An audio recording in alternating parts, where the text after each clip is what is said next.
Good morning, mentors. Myself Shruti Mehra from Tech Intel Education. Today we are going to start the lesson planning of class Junior KG Book 3 Day 16. We will start our lesson planning with rhyme time. Rhyme time में आज again हम बच्चों को rhyme love का revision कराएंगे. जैसे कि आपने प्रीवियस वीडियोस में देखा होगा, हमने बच्चों को rhyme इंट्रोड्यूस कराई थी. उनके साथ हमने रेसिटेशन की भी प्रैक्टिस करी थी. देन अगेन हमने बच्चों को ग्रुप्स में डिवाइड करके रिविजन कराया था. उनको अच्छे से टॉपिक एक्सप्लेन किया था. प्रोनाउंसिएशंस उनको क्लियर किए थे. आज अगेन हम स्टूडेंट से पहले राइम से रिलेटेड कुछ क्वेश्चंस पूछेंगे ताकि हमें आइडिया हो जाए कि बच्चों के कॉन्सेप्ट कितने क्लियर हैं. देन हम उनको वापस प्रोनाउंसिएशन क्लियर कराएंगे. उनको 2 to 3 टाइम्स उनके साथ प्रोनाउंस करेंगे जो भी डिफ़िकल्ट वर्ड्स हैं वो. देन हम उनसे पूछेंगे लव से वो क्या समझते हैं, रिलेशनशिप्स क्यों मैटर करती है, फादर मदर के बारे में वो क्या समझते हैं. उसके बाद हम एक बार वापस बच्चों को राइम रिसाइट करके सुनाएंगे. देन आज आप बच्चों को पेयर्स में डिवाइड करेंगे. आप 2 पेयर्स में बच्चों को डिवाइड करके आप उनको राइम रिसाइट करने का बोलेंगे. अगर कोई अटकता है, किसी को कोई डाउट होता है तो आप उनको हेल्प करेंगे, उनको मोटिवेट करेंगे, इंकरेज करेंगे ताकि वो और अच्छे से इसको राइम को समझ पाए. Then we will move forward to our second lesson planning which is language time. Language time आज हम बच्चों को स्वर अ से अह तक का रिवीजन कराएंगे. जैसे कि आपने प्रीवियस वीडियोस में देखा होगा, हमने बच्चों को अच्छे से इसका रिवीजन करा रखा है. तो आज हम बच्चों को एक्टिविटी कराएंगे. एक्टिविटी कराने के लिए पहले आप स्वर अ से अह तक उनको ओरल कराएंगे. उनको फ्लैश कार्ड्स दिखा के रिकग्नाइजेशन का बोलेंगे. उनको डिफरेंट जो ये स्वर है वो आप बोर्ड पर लिखेंगे और उनको पूछेंगे कि ये कौन सा स्वर है, इससे रिलेटेड जो कविता है वो उनको याद है या नहीं, या फिर जो उस स्वर को पहचान पा रहे हैं तो उसके ऑब्जेक्ट का नाम क्या है. जैसे अ से कौन कौन सी चीज़ें होती है, आ से कौन कौन सी चीज़ें होती है, क्या उनको वो पता है. एक बार उनके साथ वो रिसाइट करेंगे.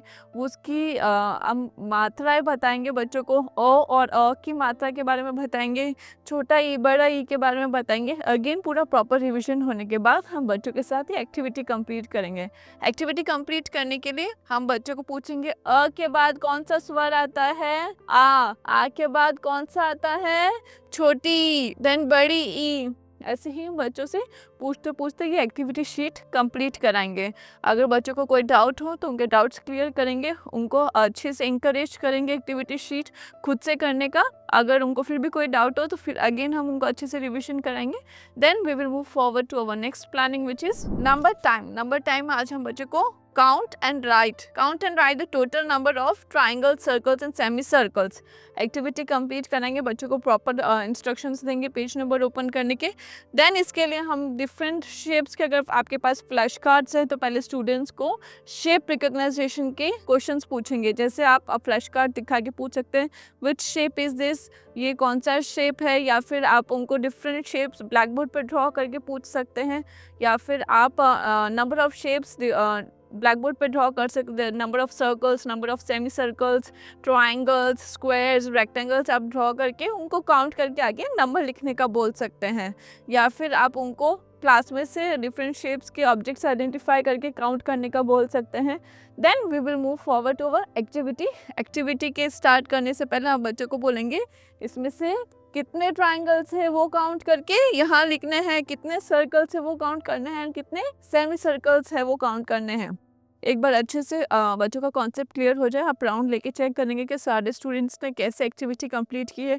किसी को कोई डाउट हो, कोई अटक रहा हो तो उनको मोटिवेट करेंगे, उनको अच्छे से हेल्प करेंगे. देन सबका कंप्लीट होते ही will move forward to our next planning which is again language time. Language time आज का टॉपिक रहेगा लेटर्स ए टू के का रिविजन. उसके लिए आपको फ्लैश कार्ड्स की रिक्वायरमेंट होगी. डिफरेंट फ्लैश कार्ड से आप बच्चों से पूछेंगे which letter is this, which alphabet is this, उनको रिकग्नाइजेशन का बोलेंगे. देन उनके साथ उनको राइम का रेसिटेशन का बोलेंगे. कितने बच्चों को राइम लर्न है, कितने बच्चों को नहीं है, आपको आइडिया हो जाएगा. देन अगर किसी को डाउट हो, किसी को राइम लर्न नहीं है तो आप उनके साथ राइम रिसाइट करेंगे. उनको ऑब्जेक्ट्स आइडेंटिफाई करने का बोलेंगे.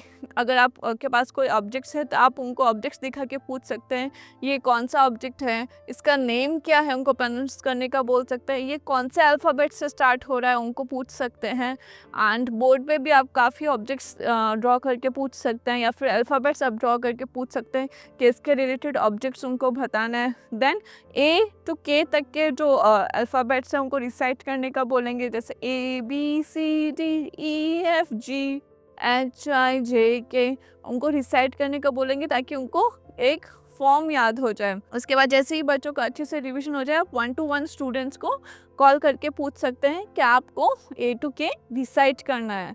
Then we will move forward to our next planning which is play time. Play time में हम बच्चों को पासिंग द बॉल आज एक्टिविटी करेंगे। इसके लिए अगर आप उनको म्यूजिक हॉल में लेके जाना चाहते हैं तो म्यूजिक हॉल लेके जा सकते हैं, या फिर आप उनको प्लेग्राउंड में लेके जाना है, प्लेग्राउंड क्लासरूम में भी ये एक्टिविटी करा सकते हैं as per your availability and as per your comfortable zone. बच्चों को अच्छे से सर्कल में बैठा देंगे, कुछ ग्रुप्स में डिवाइड करेंगे, देन हम बच्चों को passing the ball activity start कराएंगे। उसके लिए जैसे ही म्यूजिक स्टार्ट होगा बच्चों को पास करने का बोलेंगे, जिसके पास बॉल एंड में रहेगी उससे हम कुछ रिलेटेड क्वेश्चंस पूछेंगे। A to K तक के आप कुछ क्वेश्चंस पूछ सकते हैं, या फिर नंबर्स के कुछ पूछ सकते हैं, स्वर्स के कुछ पूछ सकते हैं, या फिर राइम रिलेटेड कोई क्वेश्चन पूछ सकते हैं। अगर आप स्टूडेंट्स को एंजॉय कराना चाहते हैं तो उनको एज इट इज़ कोई डांस करने का बोल सकते हैं, सॉन्ग सिंग करने का बोल सकते हैं। Then we will move forward to our next planning. Then we will move forward to our reflection time. Reflection time में हमने बच्चों को राइम टाइम में लव राइम का रिवीजन कराया था, बच्चों को रेसिटेशन कराया था। लैंग्वेज टाइम में हमने स्वर अ से अह तक की उनकी एक्टिविटी शीट कंप्लीट कराई थी, जिसमें हमने बच्चों को स्टार्टिंग से रिवीजन कराया था, बच्चों का कॉन्सेप्ट क्लियर किया था। नंबर टाइम में काउंट एंड राइट जो उनके नंबर्स थे वो हमने बच्चों को कंप्लीट कराया था। देन लैंग्वेज टाइम में लेटर A to K का हमने बच्चों को अगेन रिवीजन कराया था, उनसे हमने क्वेश्चंस पूछे थे, उनका पूरा कॉन्सेप्ट क्लियर किया था। प्ले टाइम में पासिंग द बॉल गेम हमने प्ले किया था। नाउ टाइम फॉर होमवर्क हमारा रहेगा Hindi literacy and maths numeracy में, जिसके लिए हम बच्चों को अच्छे से इंस्ट्रक्शंस देंगे। हम बच्चों को एक्सप्लेन करेंगे समान स्वरों को मिला है, इसमें मैच द फॉलोइंग करना है, सेम स्वर को मैच करना है। मैथ्स न्यूमरेसी में identify the patterns and colour the odd one. Proper अच्छे से आप शीट एक्सप्लेन करेंगे कि उसमें उनको डिफरेंट पैटर्न को आइडेंटिफाई करना है और उनको कलर करना है। साथ में हम स्टूडेंट्स को कुछ एक्टिविटीज़ भी देंगे, जैसे फ्लैश कार्ड्स दिखा के हम स्वर के नाम पूछेंगे। A to K का हम पूछने का बोल सकते हैं, या फिर शेप्स का उनको पूछ सकते हैं। That's all for today. Thank you.